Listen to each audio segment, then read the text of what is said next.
The alien marketplace was loud, filled with the noise of shouting traders and clinking coins. Bright banners hung between crooked stalls, each selling strange goods, glowing fruits, jars of silver dust, and cages filled with creatures from distant worlds. The air smelled of smoke, spices, and something rotten. It was the day of the monthly slave auction, and the crowd had gathered early, eager to bargain for lives. On the wooden platform stood the auctioneer, a tall, thin alien, with scales that shimmered under the twin suns. His voice boomed through the marketplace, calling out prices for each slave, one by one.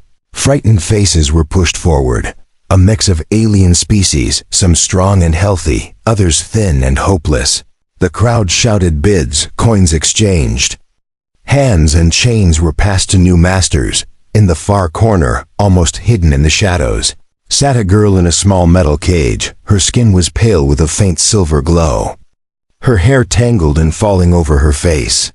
Strange metal braces wrapped around her legs, clicking softly whenever she moved. She kept her head down, her hands folded tightly as if to make herself invisible.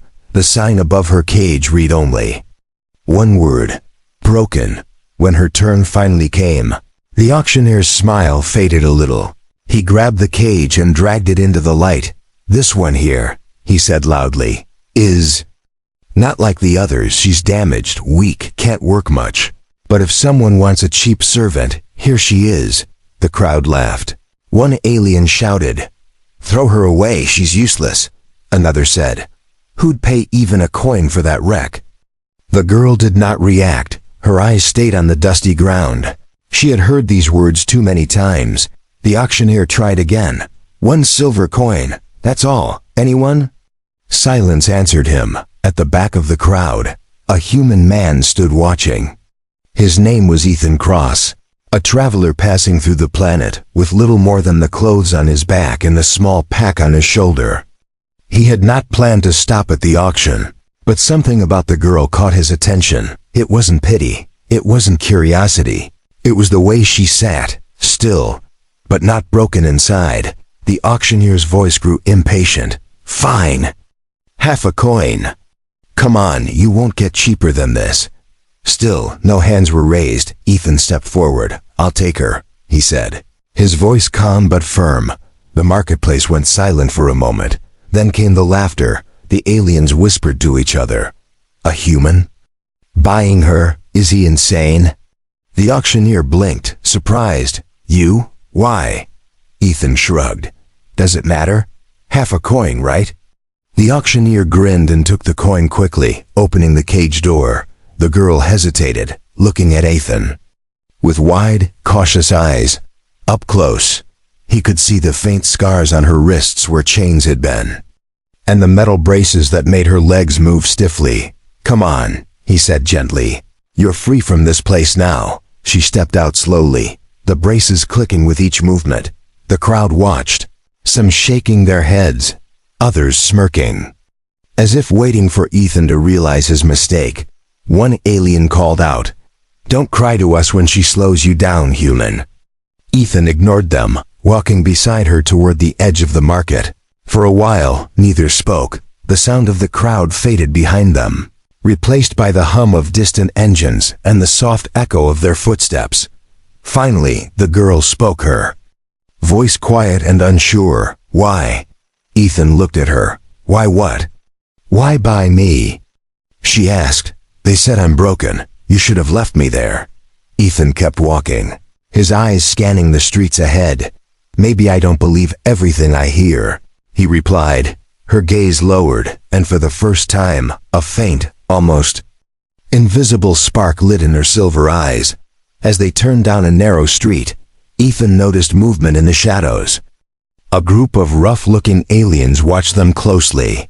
Their eyes were on the girl, not him. Ethan's jaw tightened. He didn't know why they cared, but something told him this was not over. The girl must have sensed it too, because she whispered something he almost didn't hear.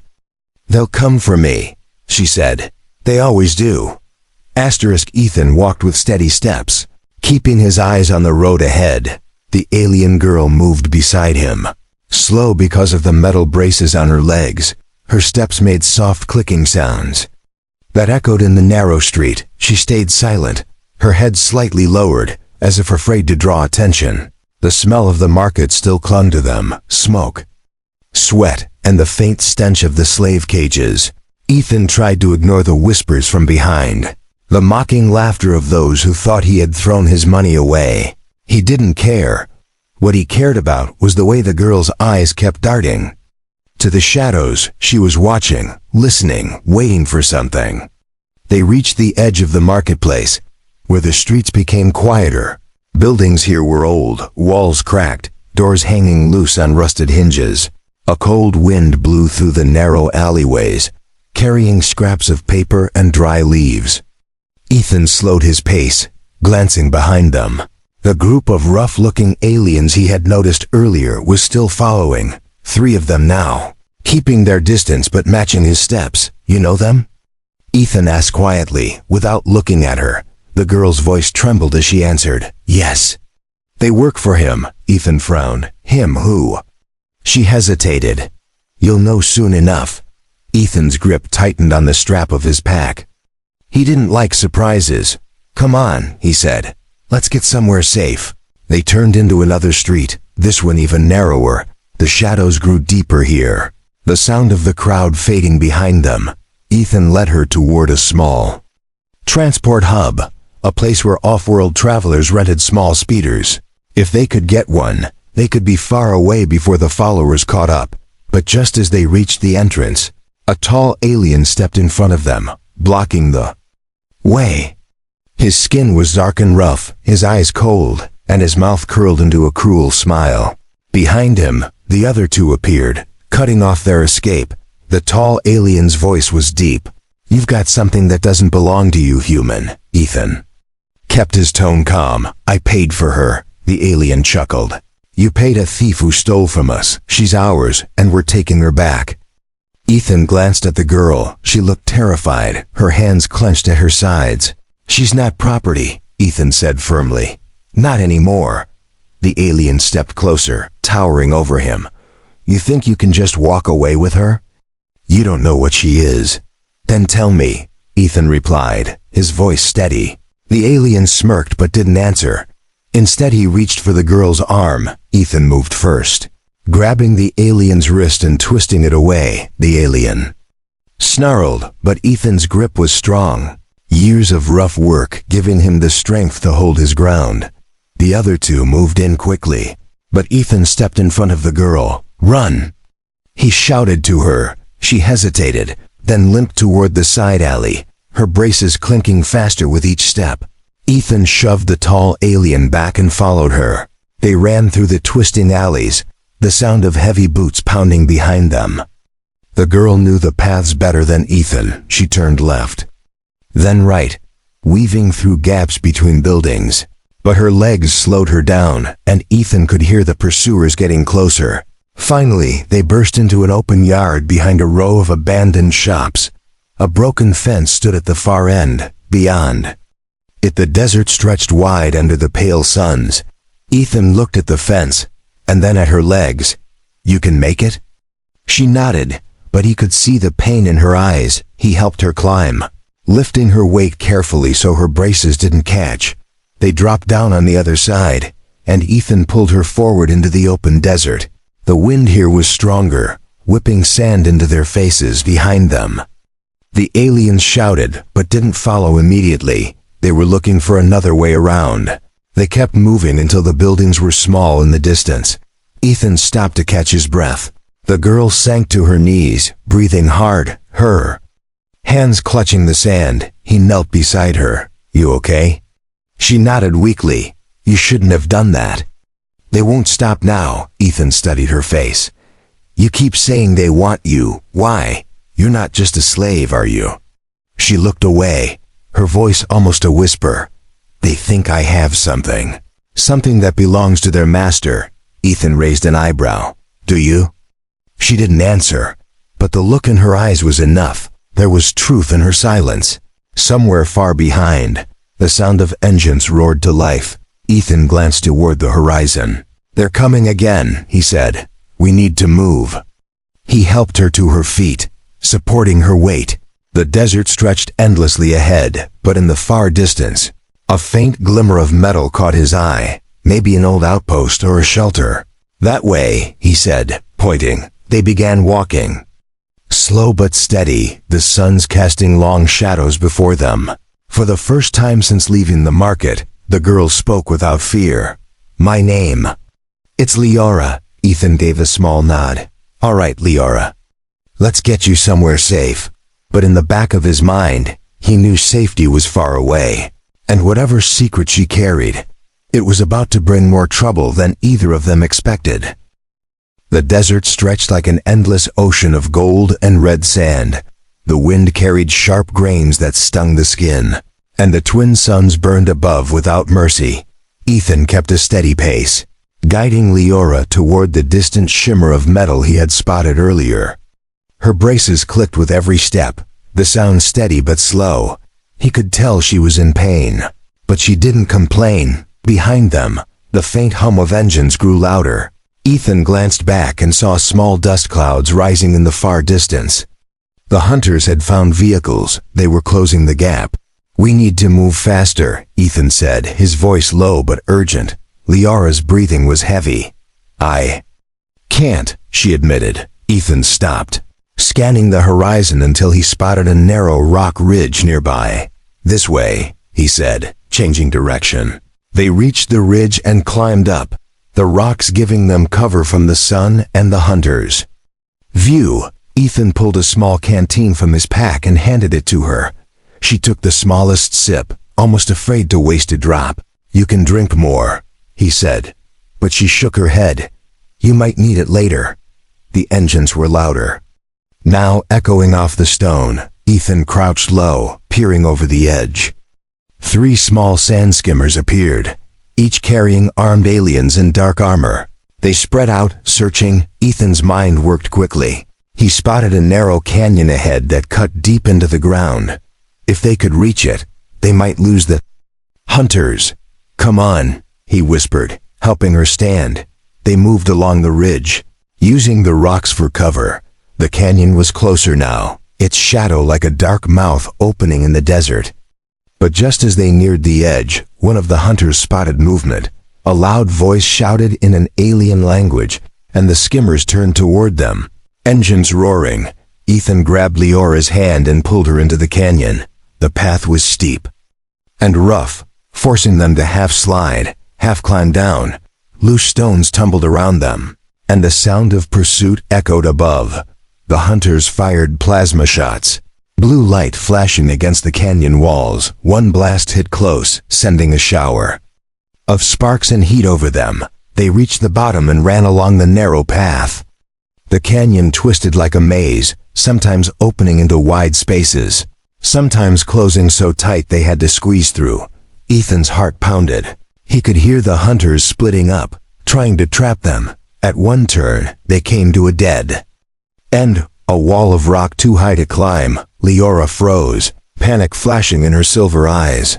Ethan looked around desperately until he saw a narrow crack in the wall. It was small, but maybe just big enough. "Through here," he said, pushing his pack through first. Leora hesitated. "I can't." "My braces, I'll help," he interrupted. He knelt and carefully adjusted the braces so they wouldn't catch, then guided her into the crack. She moved slowly, the rock scraping against her arms. Ethan followed close behind on the other side was a hidden chamber, cool and dark. The air smelled of damp stone, and faint drops of water fell from above. For a moment, they both just stood there, breathing hard. Ethan listened. The hunters' footsteps were faint now, their voices distant. They had passed by without finding the hidden space. Leora leaned against the wall, her voice trembling. Why are you still helping me?" Ethan looked at her, his face serious. "Because whatever they want from you, I think it's something worth protecting." She turned her gaze away, silent for a moment. Then she spoke softly. "They think I carry a map," Ethan frowned. "A map? To what?" She hesitated. "To a place even I have never seen. But they believe it holds power, enough to control entire worlds. Ethan didn't reply immediately, but he understood one thing. This was no simple rescue anymore. Keeping her safe would mean crossing more than just deserts. It would mean facing enemies who would stop at nothing. He glanced at the entrance of the chamber. "We can't stay here long," he said. "They'll search again." She nodded, straightening slowly despite her exhaustion. Her voice was stronger now. "Then we keep moving." They left the chamber.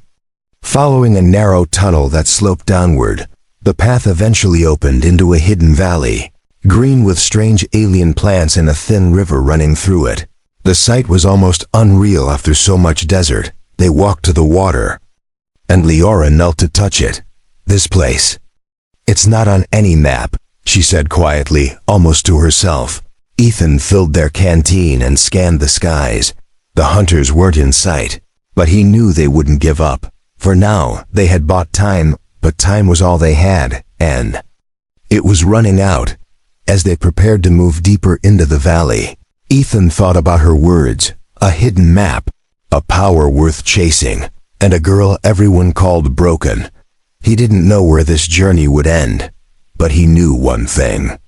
For certain, the danger was only just beginning. The valley's soft light felt like a blessing after the burning desert.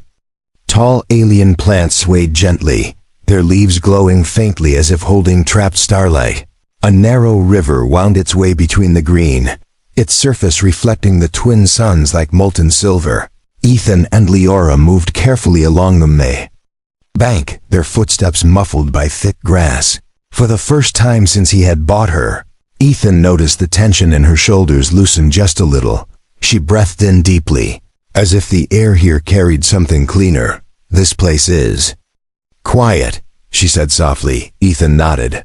"Quiet is good." They stopped beneath a wide-leaf tree whose roots twisted into shapes like coiled snakes. Ethan knelt and opened his pack, pulling out a small toolkit. Leora tilted her head, confused.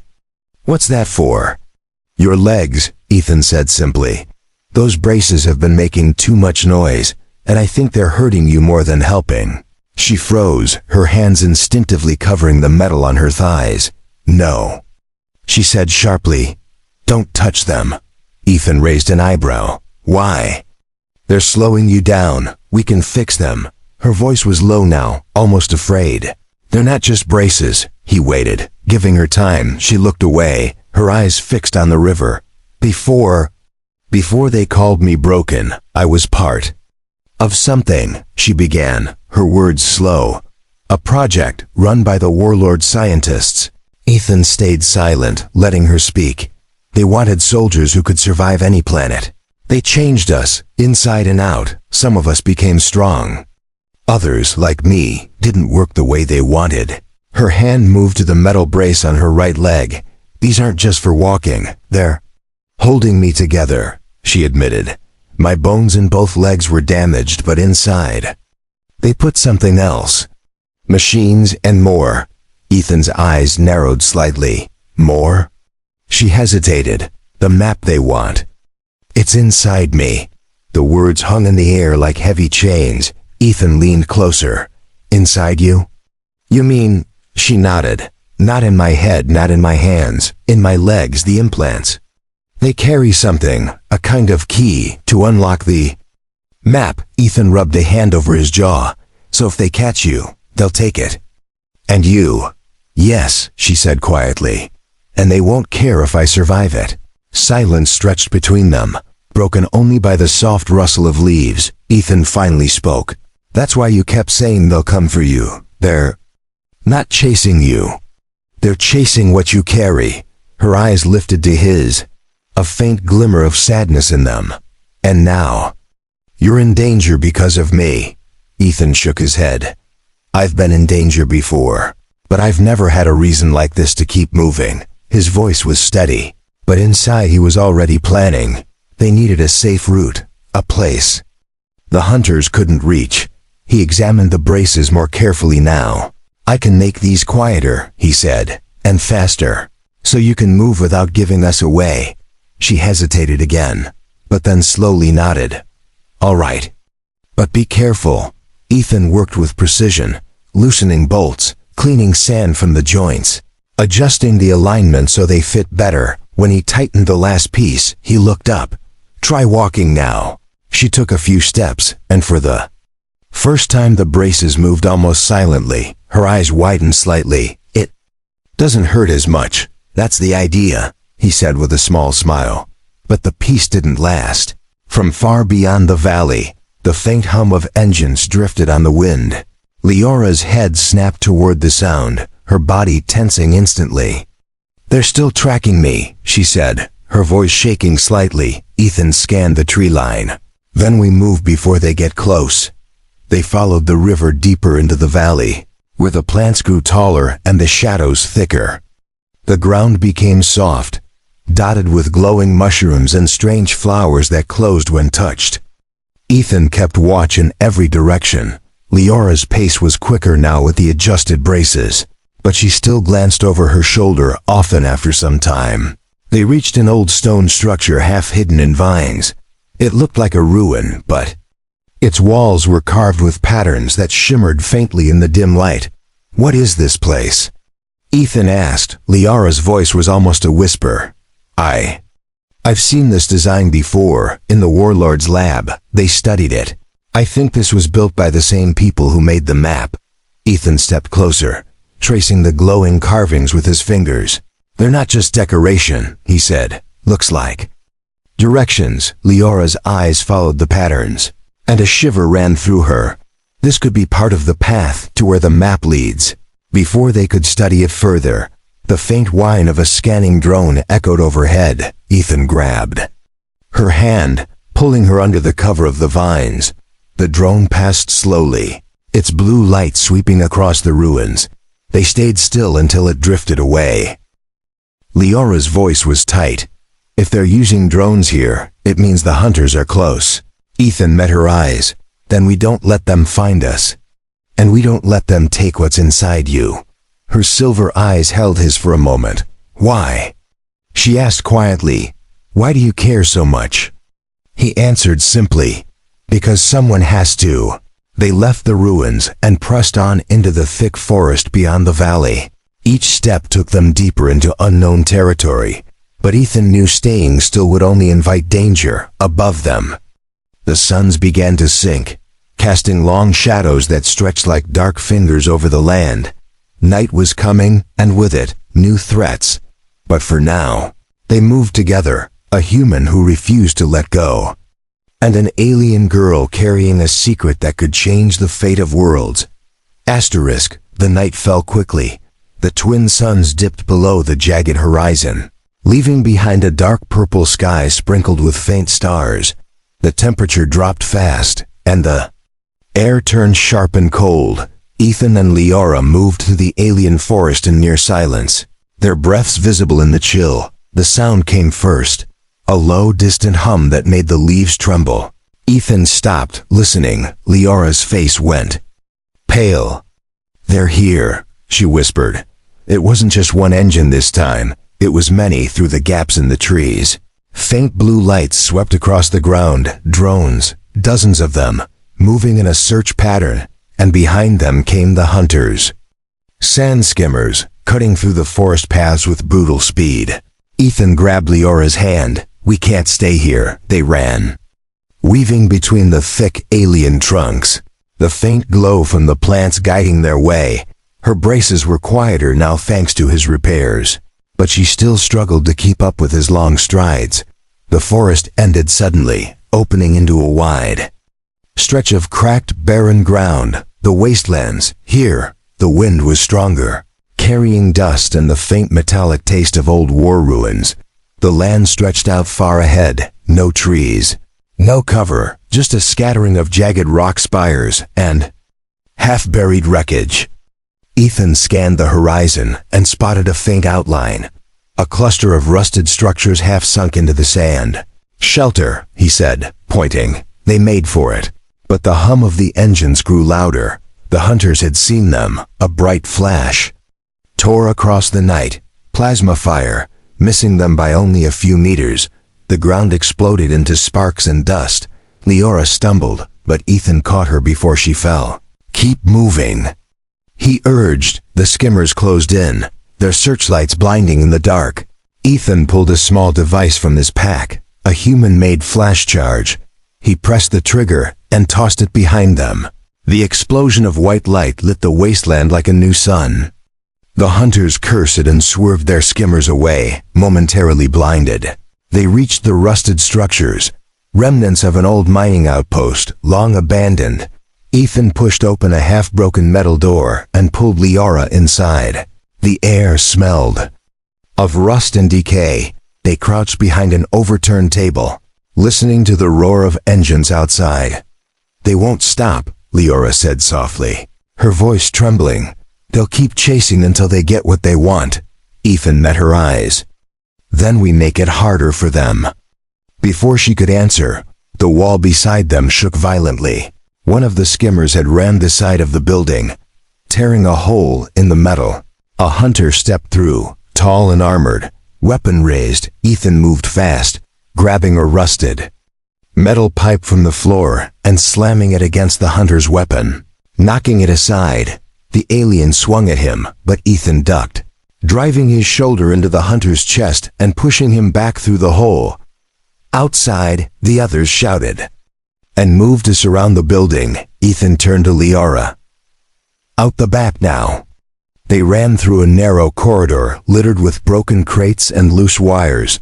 The back door was jammed, but Ethan kicked it open. Cold night air rushed in, carrying the sound of distant thunder.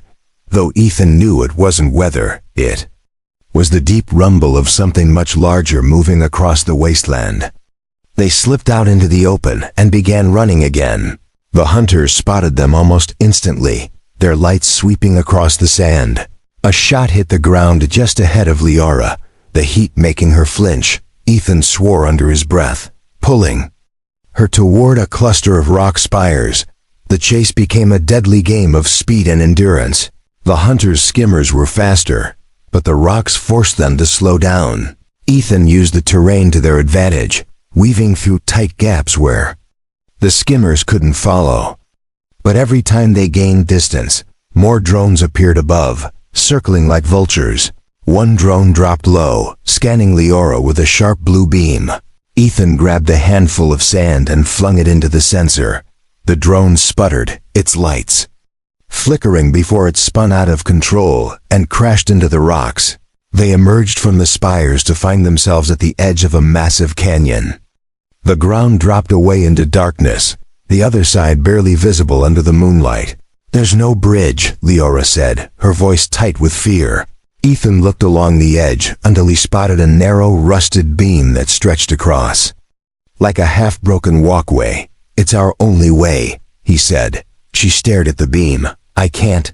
"You can," Ethan interrupted. "And I'll be right behind you." The roar of engines was close now. The hunters were seconds away.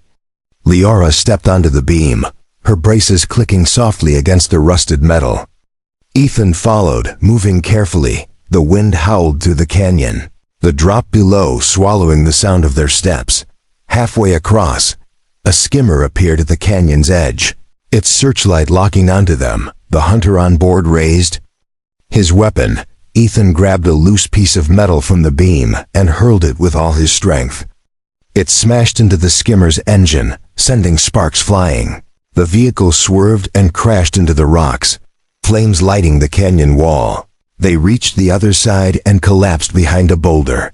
The sounds of pursuit faded slightly, but Ethan knew it was only a matter of time before the hunters found another route. Leora's breathing was ragged, but her eyes held something new, determination. She looked at him and said, "We can't keep running forever. We have to reach the place on the map." Ethan nodded. "Then we'd better start heading that way before the whole wasteland is on our tail." The night stretched out ahead of them, dark and uncertain. But they kept moving, side by side, toward a destination neither had ever seen, and somewhere behind, the hunters were already adjusting their course. The canyon was far behind them now. But the cold wasteland night still wrapped around Ethan and Leora like a heavy cloak. Every gust of wind carried the faint smell of smoke from the crashed skimmer.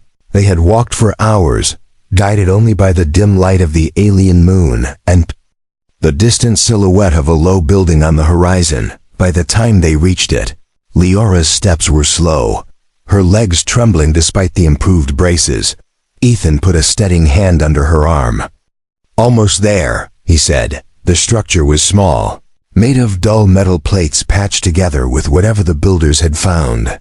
A faded sign above the door displayed symbols neither of them recognized, but warm light spilled from the gaps in the shutters, and the faint sound of voices drifted into the cold air.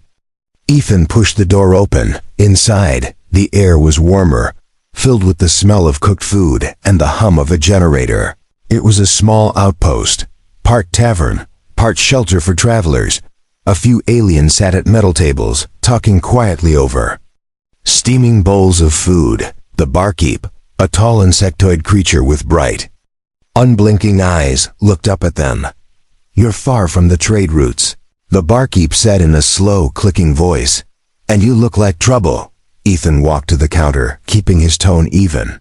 "We just need a place to rest one night." The barkeep's gaze shifted to Leora, lingering on her braces and her pale skin.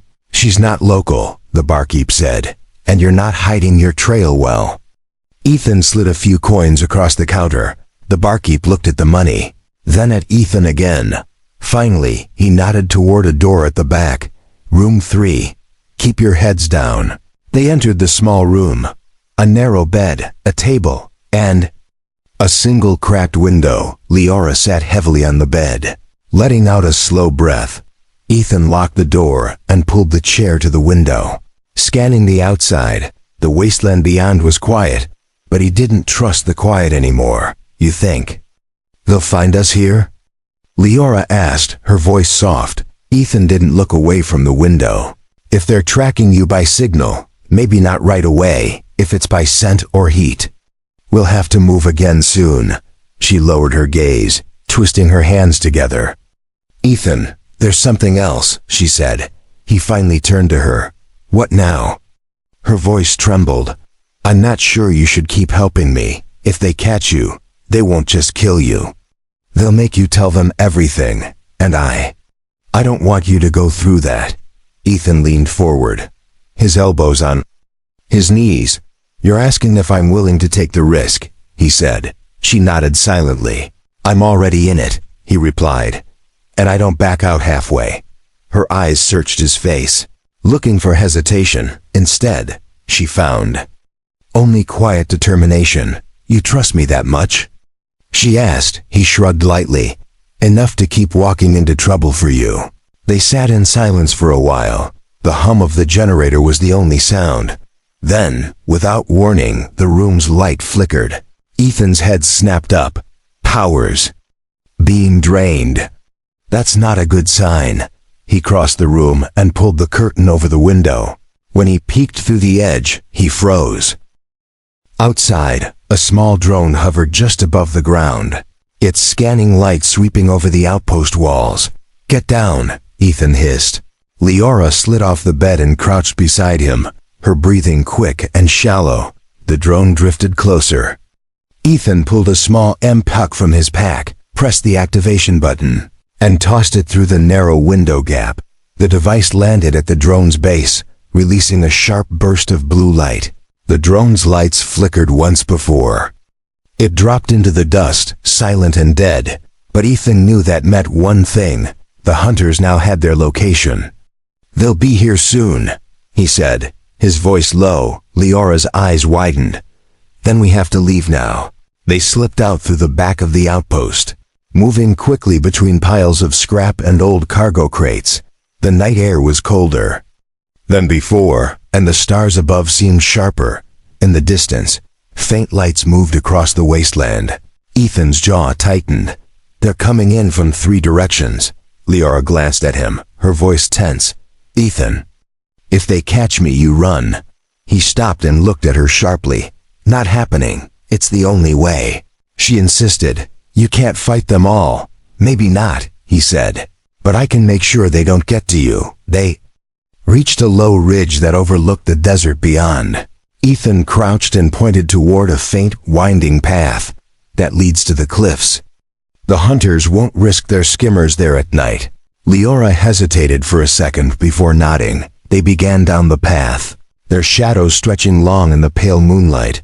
The sound of engines grew louder, the hunters closing in. Ethan pulled his weapon from its holster, checking the charge. "You ready?"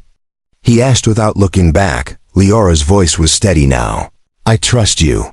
And in that moment, with the enemy closing around them and the wasteland wind howling, Ethan realized that trust was the one thing they couldn't afford to lose.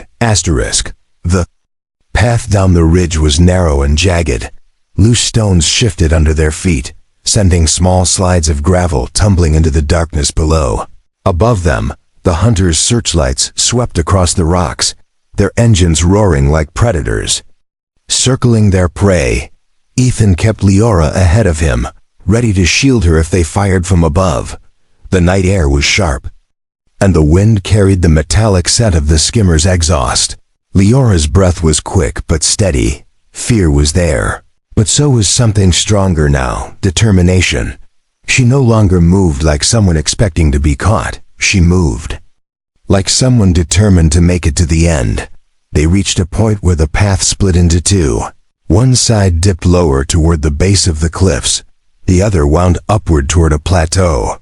Ethan scanned quickly. The lower path will hide us from the skimmers. Leora hesitated, her eyes fixed on the higher trail. "That way," she said. "I feel..." "It's that way." Ethan frowned. "You feel it?" She nodded. "It's the map, the implant. It reacts when I'm close." There was no time to argue. He followed her up the higher trail, even as the hum of engines grew louder behind them. The plateau opened into a wide, flat expanse of rock. In the center stood something ancient, a circular platform carved from stone, its surface covered in glowing patterns that pulsed faintly like a heartbeat. Leora stepped toward it, her silver eyes reflecting the light. "This is it," she whispered. "The place it was made for." Before Ethan could speak, the roar of engines exploded from the cliffs behind them. 3 skimmers burst into the open, hunters leaping off with weapons drawn. Their leader, a tall figure in black armor, stepped forward. His voice was cold. "The key comes with us, human. Step aside and live." Ethan moved in front of Leora, his weapon raised. "Not happening," he said flatly. The leader's visor tilted slightly. "You think you can stop all of us?" Ethan smirked faintly. "No. But she can." Leora's braces began to hum softly, the sound building until it resonated through the air. The glowing patterns on the platform responded, flaring brighter with each passing second. The hunters hesitated, uncertain. Then the leader shouted, "Take her!" They rushed forward. Ethan fired, the blasts cutting through the darkness, forcing 2 hunters to dive for cover. The third swung his weapon toward Leora, but the platform's light erupted upward in a sudden column. The hunter was thrown back, as if struck by an invisible force. The glow spread, wrapping around Leora like a shield. Her eyes shone with the same light, and for a moment, her voice carried an echo not entirely her own. "They built me to carry this, but they never understood it," she said. Symbols on the platform shifted, rearranging into a star map that hung in the air above them. Planets, routes, and strange markers filled the sky in glowing threads. The hunters froze, staring in awe. "And greed," the leader stepped forward. "The power to control worlds, give it to me." Leora shook her head, her voice steady. "This isn't for war. And it's not for you." Ethan saw the leader tense and fire his weapon. He moved without thinking, throwing himself in front of Leora. The blast hit his side, burning through his jacket, but he stayed on his feet. Pain surged through him, but he didn't move from his place. The light from the platform surged brighter. It swept outward in a wave that threw the hunters and their skimmers back toward the cliffs. Weapons clattered to the ground. Drones sparked and fell from the sky. When the light faded, the hunters lay unconscious, their leader groaning but unable to rise. Ethan turned to Leora, his breathing ragged. "You did that?" She nodded slowly, the glow fading from her eyes. The map. It's locked again, but now I can move it somewhere safe. Ethan glanced at the unconscious hunters. They'll come after you again. Her gaze softened. Not just me. They'll come after anyone who tries to protect it. He gave a faint smile. Then I guess I'm not done protecting you. She stepped closer, her hand brushing against his arm. When I was in that cage, I thought I was worthless. Broken. You saw something else, she said quietly. And now I see it too. The wind shifted, carrying the smell of dust and ozone. Far in the distance, faint lights appeared in the sky. Not hunters, but ships with markings Ethan didn't recognize. Liara's eyes narrowed. Those are from the Liberation Fleet. I sent them a signal when the map activated. As the ships drew closer, Ethan knew their journey wasn't truly over. But here, on the ancient plateau under the alien stars, they had won something important. Not just survival, but proof that what others called broken could hold the power to change everything. When the Liberation team landed, they offered Ethan rewards. He refused them all. Just make sure she's safe, he said. Liara smiled faintly. I will be. If you're still around. They walked together toward the waiting ship. The stars above burned bright, and somewhere in the depths of space, the path on that hidden map waited for them. No longer running, no longer hiding. They were ready to face whatever came next.